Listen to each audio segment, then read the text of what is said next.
Hello and welcome to Thursday's Hotline Live with Record Sport. My name is Daniel Caw and I'm delighted tonight to be joined by the Laurel and Hardy of the Scottish media scene, Keith Jackson and Scott McDermott. Keith, how's it going? Can you not at least try and be original with your Oh, material? I've got to use that one And before, Jack. I He's haven't and running it it. crashed the Whatever. first time as well. You know what I No, mean? It he's- tanked. I was Sure going to it use is. I was going to use Neville Brothers again, but I thought I used that one. Nah, Reeves and Mortimer. Try something original. you're Aye, better than that, Daniel. Come on. aye. I'm McManus not and sure that he Potter. has, Scott. I was going to say that is my level. Aye. How are you both? Obviously, when you're both on the other night, struggling with the cold. Aye, how are you, Yeah. Scott? You any better? I'm getting a wee bit better. I'm I'm getting a wee bit I think I'm on better. the mend. Glad to hear it, Keith. Aye, well, it'll be a similar sort of period of time. So, yep, today's the first day that I've started to feel back to. I'm still a bit clogged up and all that, but no, much more like it. Much more like it. Thanks. Tommy writes in saying more like hinge and bracket, which is a very good point, Tommy. It's good to hear that you're back fully fit because big weekend coming up, lads. Big weekend of Premiership fixtures. The international break is just about over. And domestic football is back. And Barry Ferguson today, Keith, giving his Rangers press conference ahead of Dundee versus Rangers on Saturday. And his press conferences are becoming kind of must-see watch. TV. Aye. They're a good watch, aren't they? Yeah. I think he handles himself very well. Do you know what he is? And I've said it before, I've used this word, authentic. When he sits down there in front of the media, he's not trying to be somebody he's not. He's honest, he's straight, and I think he's quite relatable. I think he's just a good listen. But, you know, years and years ago, I'll let you into a secret. Barry Ferguson and I weren't always on speaking terms. Let's just say for quite an extended period. But the one time I would get then to speak to him usually was at Scotland press conferences, and I'd look him in the eye and I'd ask him a question. I'd ask him a hard question, as difficult one as I could come up, and he would look me right square back in the eye, but he'd answer it, and he'd answer it honestly. And I always thought, oh, well, you know, fair enough. We didn't like each other, but he knows how to handle himself in a press conference situation, and that comes across. I've seen. Listen, you only need to go back to the last guy that was the Rangers manager and how he made himself look and how he came across, and the lack of authenticity that kind of was evident with Philip Clement. That sends out a message. Now, whether or not people think press conferences are important, it's the image that it conveys, whether that's to supporters, whether it's to players inside your own dressing room. And some managers, you can see through them right away. And that's what I've said. I kind of said from the start with this, something kind of fits with Barry Ferguson in this job. It's almost as if it was the moment he was made for, because he doesn't seem fazed by it in the slightest. It just seems to come all very naturally to him. And you know, he looks like a guy that should be answering these questions and taking these press conferences. He's been very impressive thus far, hasn't he? Sorry, Daniel. I've been really impressed with him as well, and I think he spoke really well again today. But as well as being authentic, he's very measured, which has surprised me slightly. And that's no to do him a disservice, but thought about a guy that hadn't been a manager really in a long time, and even then it was obviously at a kind of lower level, and I thought people would almost be expecting him to kind of trip himself up with words or get carried away or maybe say something he shouldn't. He did have the brilliant one though, didn't he? What was the lineup for today? Well, I don't know if it's a 4-5-3-2-1, 4-5. Aye, that was good. I was just getting muddled up. I think we've all done that. But he chooses his words carefully, I think, and that surprised me. He takes his time with his answers. He thinks about them. At times, maybe he wants to say something and he maybe holds himself back because he knows it'll create a headline or create a bit of a stushy. I've been really impressed with how he's handled it. It's been one of the real kind of standout qualities he's had as manager since he took over, and I thought the day was the same. He seems perfectly at ease, doesn't he? I'm desperate to know, Keith, why you weren't in talking terms with him. Give us a peek behind the curtain. So these things happen. Aye. journalists and Handbags. Well, yeah, everybody has different relationships, and you go through different wee phases. Let's just say, suffice to say, Daniel, there was quite a lengthy period of time when Barry and I didn't see eye to eye. Well, I'm glad That's that's all not in the the case past. anymore. I'm glad that's not I the case anymore. think Jacko gave him 4 out of 10 in one of his match reports, Daniel. I think that might be right. That might be it, aye. That rings a bell. Listen, see, back then, that was if you give a player a mark you didn't like out of 10, you're guaranteed to get a phone call about it in the Monday morning. Guaranteed. Yeah. What, seriously? And, they was phoning you? And some of those conversations were more heated and difficult to deal with than others. Wow. Yep, I've been on the end of a few of them. That's interesting. Yep.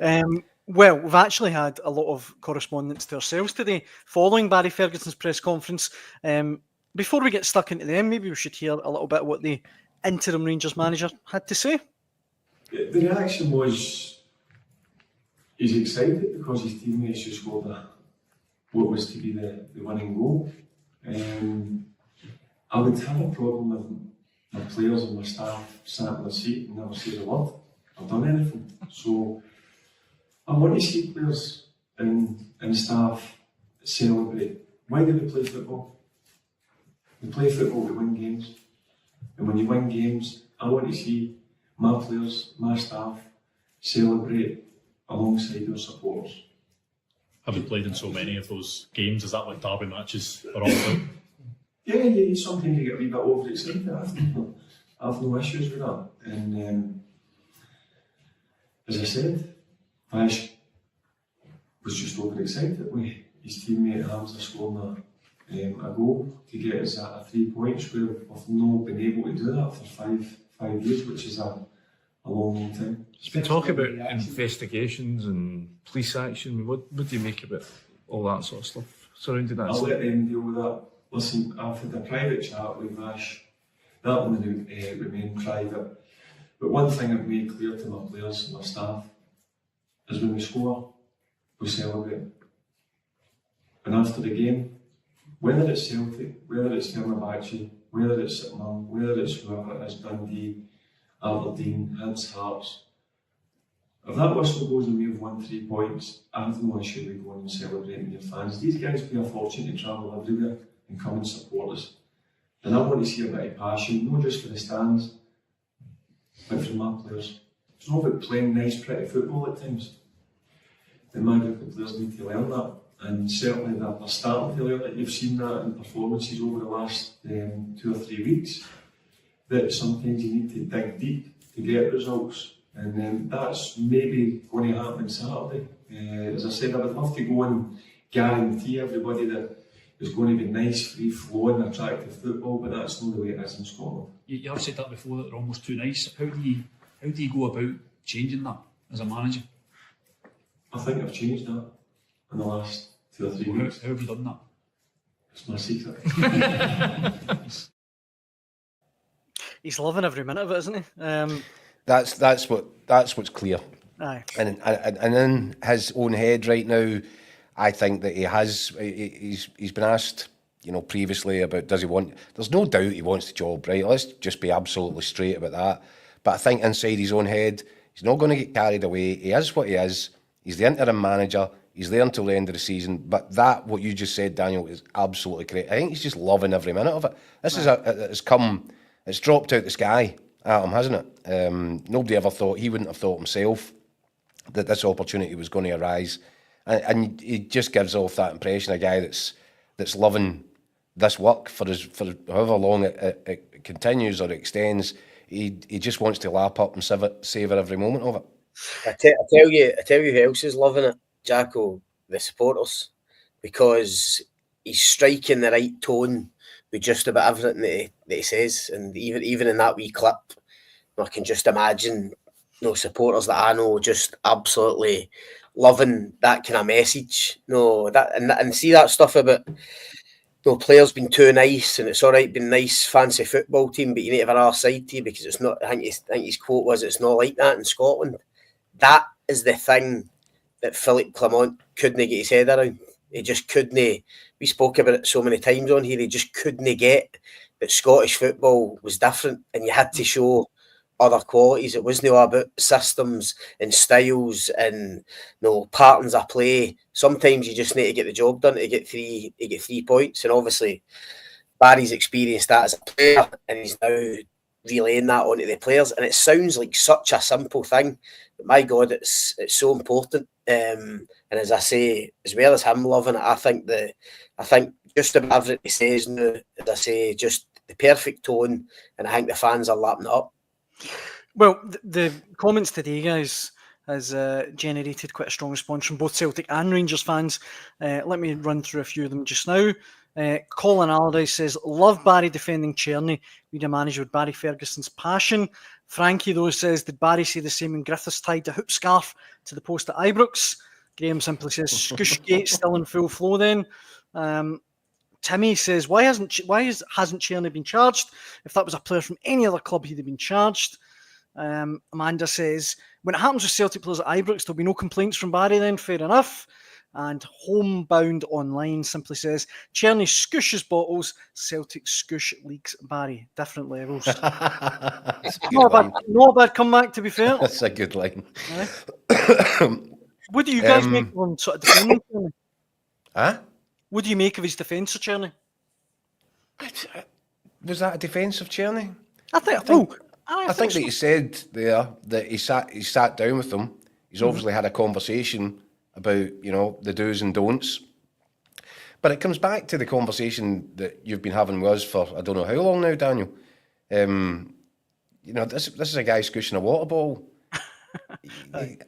People are saying it could have started a riot. Why has he not been charged? I mean, calm down, everybody, please. So I think, again, Scott's just mentioned it. I think he's just hit the right tone. He said that he sat down. That means that he acknowledges his responsibility as the manager to explain certain situations.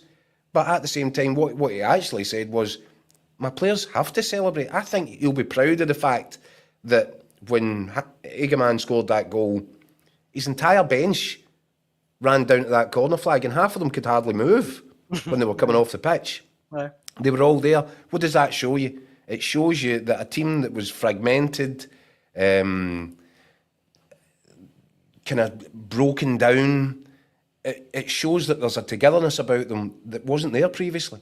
And that has to be generated and fostered by the people in charge of it. And they do that for the very purpose of Saturday, 5:30 at Dens Park. What have you got? Are you willing to go out there and fight for one another? And that's what Barry Ferguson and his backroom team have managed to engender.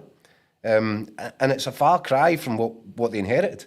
And whatever happens, however it works out for them, they do deserve an immense amount of credit for that, because they've done a lot in a very short space of time.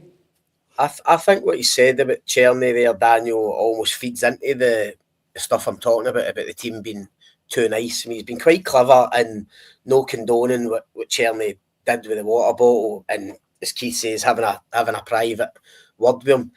But this thing about I want the players celebrating and he got a wee bit overexcited, I think it just feeds into that.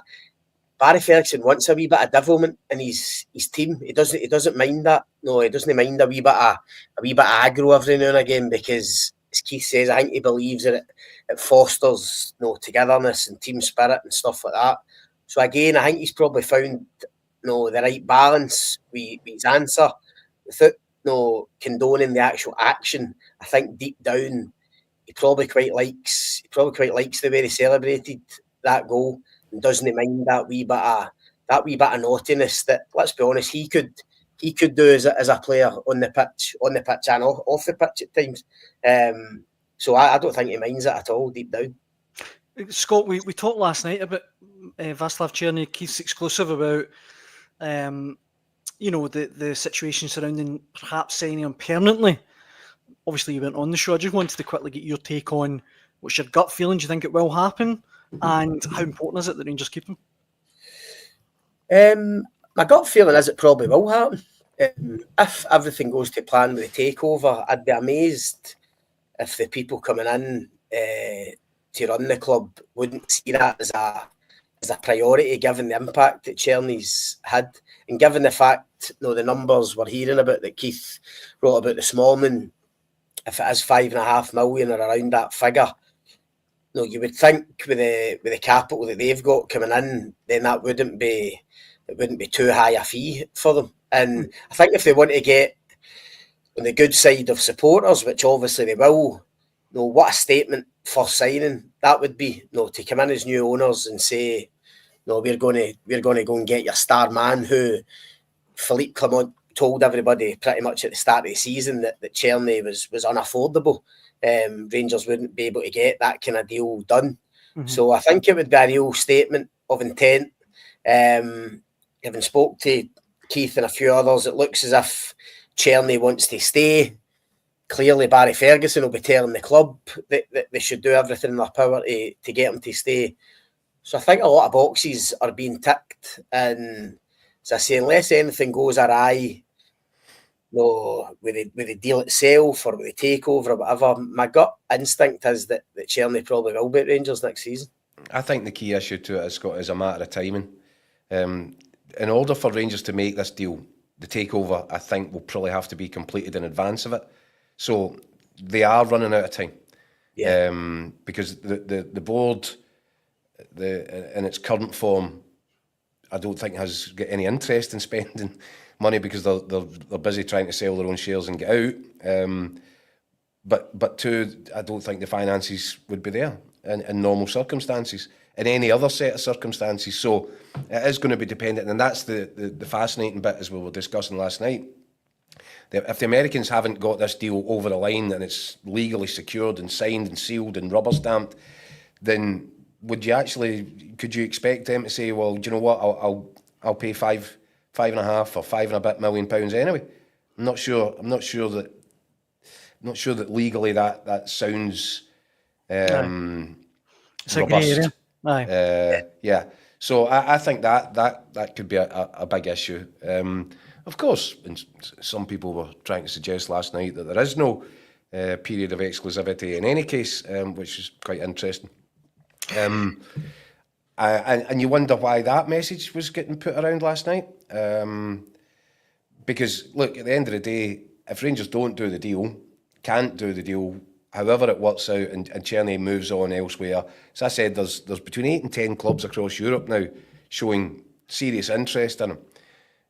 So if there's a possibility to get him out for that money just now, it will be. I genuinely think now you'll be looking at double that number if he's sold on the open market. That's not even. I've seen the modern game. It's not even that much, really. 10 million, 11 million. Yeah, for clubs that are absolutely caked, which you've got all around Europe. No, it's not. Would Cerny have been a guy that they would have been attracted to? Obviously not, or he would have been elsewhere last summer. So he's used his time in Glasgow to really showcase himself. He's come on, I always thought he was a decent player from watching him play for the Czech Republic, obviously, and I think it was at Celtic Park when he scored in the Champions League with Ajax. He's always caught the eye, but he's performed on a really consistent level. So, yeah, interesting. There seems to be a lot at play. As I said, I was quite interested last night to discover that people were being briefed, and that people trying to claim that there's not a clause, there's not an opportunity for Rangers to get him while he's still available at a cut price. Very interesting. Aye. Well, Rebel in the comment section points. By the way, if that's the case, someone had better tell Cerny and his agents, because they must have a copy of their own contract. Aye. Well, Rebel points out if he does well in the remaining Euro games, other teams will be in for him. And our old pal Gianni writes in saying he'll let us know what Italian clubs are after him. That'd be great, Gianni, if you can keep us abreast of that.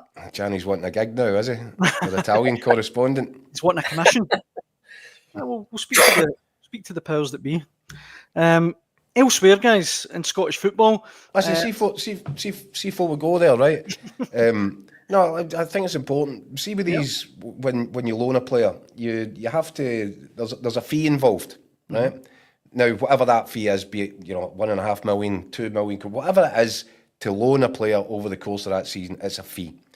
Now, the standard practice is you're either loaning with an option to buy, or you're loaning and you're obliged with an obligation to buy. If it's an option, then that however much you're paying for that loan fee comes off the top line, and it's set in stone. That agreement is there. That's usually the way that it works. Otherwise, you've just thrown away, a couple of £1 million to loan a player when you could have used that to buy a player. So it doesn't make any financial sense. So wait, sorry Keith to jump in, but just for my own curiosity, if Rangers buy a player on loan for a £1 million loan fee, when they sign him the next summer for $4 million, that comes off the $4 million. Well, that's the way that these things usually work. Yeah. Typically, so say Cerny was rated or valued at €9 million, and Rangers have paid €2 million to loan him for a season, and then paid his wages. Then that when you've got an option to buy, that comes off. What you've paid comes off the top line. Otherwise, what's the point? Mind you, Rangers have done some curious business over a while, haven't they? They did the opposite thing with Oscar Cortez, and they've now got a £4.5 million obligation to buy a guy that has, how many games has he played, Scott? About 3. So it just shows their business has been all over the place. I would point out, in terms of that sort of kind of stealth operation last night that was going about, it reminded me, I watched Sky News this morning, and there was, they were talking about this, the kind of military operation with the Houthis and the scandal that's been caused because of the way it's been, texted to a journalist. It's great stuff, and it's drama.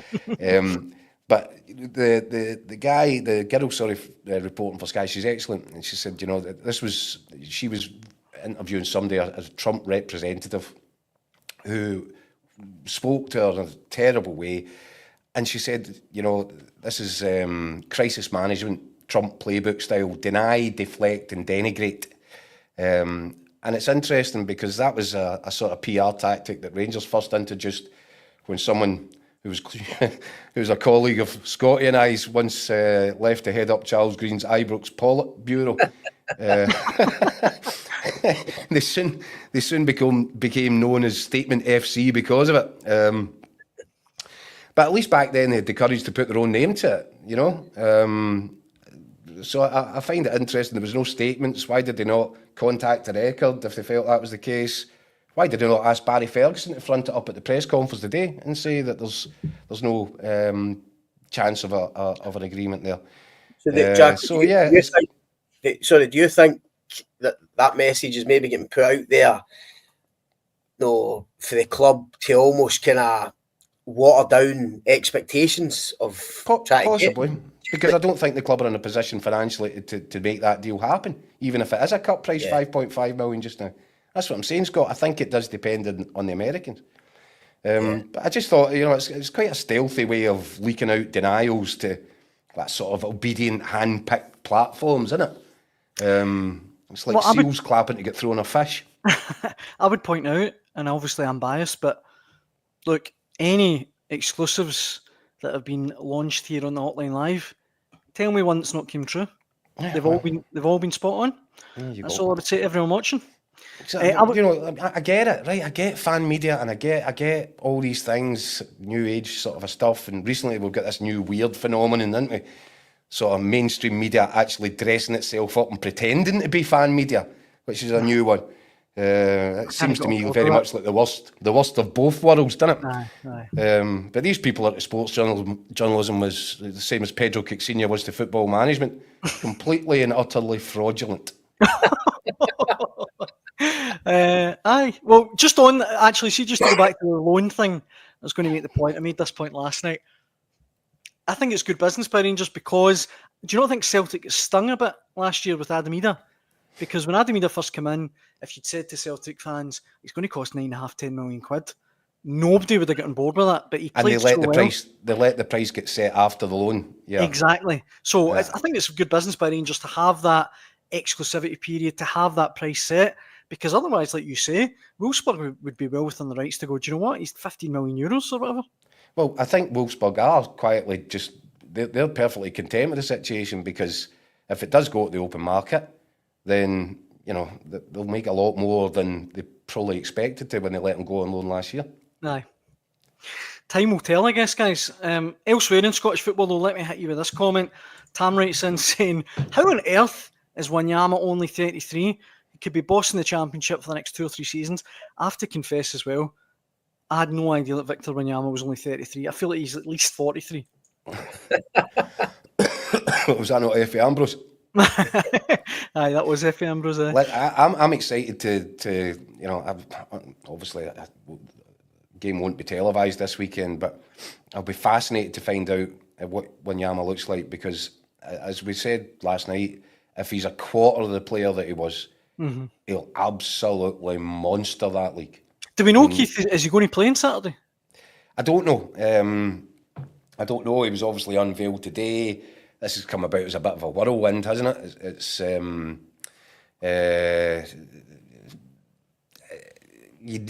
sure Neil Lennon will need to assess his fitness and take a look at him and have a conversation with him. Yeah. But I'm sure, equally, he'll just be desperate to get him out there on that pitch. I think we can hear a little bit from Victor Wanyama at his unveiling. Let's hear what he had to say. Good. Scott Brown is now the manager as well, a man you'll know very well as well. Is this storyline, it is a little bit of a fairy tale, I think, in Scottish football at the moment. You feel that way? I feel that way. I feel like it's a bit of a fairy tale. You know, I'm a midfielder, played in midfield. The gaffer played in midfield. Scott Brown played in midfield. Same bad day, 25th of June. And then after 3 of us united, playing, me and the gaffer playing against him, it's just a fairy tale. So I'm looking forward to it. I had some other places to go, but you know, once Neil phoned me, then I couldn't think of anything else. And also, as I said, like speaking to the owner, meeting the owner, and what the intentions are with the club and the future, you know, what he said.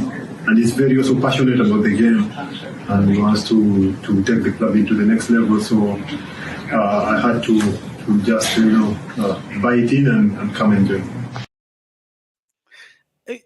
Victor Wanyama, I mean, remember the goal he scored against Liverpool? Remember that for Tottenham? That absolute screamer at Anfield? I mean, you're talking about a player who was right at the top of the European game at one point. I remember him scoring goals for Celtic in the Champions League as well. Aye, against Barcelona, Yeah, that was exactly. I was frightened that my memory was tricking me there, but that's exactly the game I was at. He's top notch. Now, he's not played a lot of football. I think it's been about a year since he played his last game. So that's, you know, obviously he's not coming in tip-top nick, and he is the wrong side of 30. But like I say, if Neil Lennon thinks he can get anything out of him at the weekend, an hour from the start, half an hour in the second half, whatever he thinks he can get out of him. Yeah, and I think the Dunfermline fans must be really excited about it as well. They've had a really difficult season. It's not been fun. There's been a sort of a black cloud around the place. They didn't like the previous manager. They weren't enjoying the football. The results have been terrible, and they've been sliding towards relegation. And all of a sudden, along comes Neil Lennon, and before you know it, he's brought Victor Wanyama with it. I mean, that's what a shot in the arm. And you hope from their perspective that it's the boost, it's the sort of rocket, which gives them a happy end to what's been a pretty traumatic campaign so far. Even just to have Neil Lennon, Scott, is a massive boost. I'm still trying to get my head around the fact that Wanyama, Brown and Lennon have all got the same birthday. I mean, how big a coincidence is that? Did you not hear him saying that, Wanyama? Did they say that? He said that in the clip. We've got the same birthday. 3 of them got the same birthday. That's just wild. Anyway, sorry. Getting back to Wanyama. Brilliant signing. I agree with what Jacko said. I mean, aside from anything else, you talk about Dunfermline toiling at the bottom of the Championship, and no disrespect to Michael Tidser, but I mean, the last manager was brought in for Celtic Hearts with next to no experience. He was a player manager, obviously just finished playing. To go for that to Neil Lennon, who's managed in the Champions League and won trebles at Celtic, then you've got the whole Scottish media there for Lennon's unveiling. A couple of days later, whole Scottish media's back again for Victor Wanyama. I mean, it's been an incredible few days for them. And it just depends. Listen, who knows what Wanyama's going to be like? I mean, I have to say he looks in really good shape for a guy that's not played in a year. He wasn't playing a lot of football at Montreal towards the end anyway. I think he left there obviously in January, having no played for a good 5 or 6 months. And I thought, actually, I'd seen him at Celtic Park for one of the Champions League games earlier on this season. He was there with his family and he came out at half-time for the crowd. And I just assumed he must be going to retire. No, he must be coming to the end of his time at Montreal, and that'll be him. But looking at him today, I mean, he looks in decent shape. So he's a specimen, isn't he? He's a specimen. So you think for that league, it's a physical league, but if they can get him fit, I mean, listen, there's every chance if he's fit, then he'll start at the weekend. But if they can get him up to full speed pretty quickly, then if you're in a relegation battle and you're trying to stay in the league, he's the exact type that you would want to try and get you over the line. Just to confirm, Scott Brown, Neil Lennon, and Victor Wanyama were all born on the 25th of June. So, have you ever heard the weird birthday thing about Antoine Griezmann and his kids? Nope. No. Wait, Antoine Griezmann, obviously Atletico Madrid France striker. He's got 3 kids: Mia, born in 2016, Amaro, born in 2019, and Alba, born in 2021. They were all born by total coincidence on April the 8th. Well, do you know how these things work, Daniel? Tell me, I had a pop-up book once, but I've lost it. There might just be a specific day in the Antoine Griezmann's calendar. Well, he said no, we didn't. It just the way it worked out. Yeah. Which is a bit curious, but I'll need to look up that pop-up book again to try and get up to date with that. The things you learn on this show, honestly. Everyone watching will sleep better tonight. Right. I'll be sleeping better right now. Games at the weekend. I think we can maybe look at the fixtures that are coming up as domestic football returns to the Premiership. Aberdeen, Motherwell, Celtic, Hearts, Hibs, St Johnstone, St Mirren, Kelly, and of course Dundee versus Rangers, the big one on Saturday night, and then Ross County, Dundee United at the weekend. Some big games there, Keith, all across the division for a lot of teams. Some very interesting games as well. Fascinated to see how Motherwell got on at Pittodrie, because we've seen signs. I expressed right from the start my concern about bringing in a new manager with an entirely new style of play at this point in the season, when at that point I think Motherwell were maybe 6 points above, maybe even less than that, above the relegation issue. But they're starting to really show signs. Lennon Miller's back, massive for them. And Aberdeen, you don't know just yet what you're going to get from Aberdeen, do you? They seem to be coming out of the death spiral that they were in. But yeah, so you don't know what you're going to get in that game. That'll be fascinating. Celtic v Hearts. Hearts are one of the form teams. Celtic at home, so you always, you kind of put 3 points in the bag for Celtic when they're at home against anybody normally. But, Celtic, Kasper Schmeichel injury, unlikely to play. Still don't know the full extent of that. Callum McGregor, unlikely to feature, we hear. And Austin Trusty as well. Looks sorry to jump in, Keith, but on Celtic, would you keep Navrokian? Well, it depends what options are available. You know what I think of Liam Scales, but I don't know if Liam Scales is going to be. If Liam Scales is fit and available, he would start for me. Navroki did nothing wrong in the Old Firm game, but Scales is the next in line there, and he'd be my choice. I've been really impressed with Scales this season. I've made that clear on more than one occasion. But can Hearts offer something up in that game? Who knows? An interesting one. They are coming on leaps and bounds as well. So yeah, I think that'll be a fascinating match too. See with the Celtic Hearts game, Jacko. I mean, people might think I'm jumping way ahead of myself here, but I think Hearts are the biggest threat to Celtic in the Scottish Cup. Obviously going for the treble, and I would fancy Hearts to beat Aberdeen in the semi-final. Obviously, by a tight game. Of course, you're expecting Celtic to see off St Johnstone comfortably in another semi and get to the final. I think it would be important for Hearts to put down some kind of marker this weekend at Celtic Park, just to Just to planted let a doubt. just to let them know that if that does materialise and it does end up a Celtic Hearts final, that Hearts can compete with them and can live with them. Because I think the flip side with Aberdeen is, I think, given what's happened to Aberdeen against Celtic in the last few games, that started at Hampden with a semi-final where Aberdeen were flying, then they got absolutely battered. There seems to be a kind of psychological barrier there now with Aberdeen Celtic, and I wouldn't like to see the same thing happen to Hearts at the weekend. If they were beaten quite heavily and then have to go and play in the final. So, as I say, I'm thinking far ahead. There's loads of obstacles to go over, but I think at the back of Neil Critchley's mind, he'll be determined just to put. Listen, it doesn't mean Make it a contest.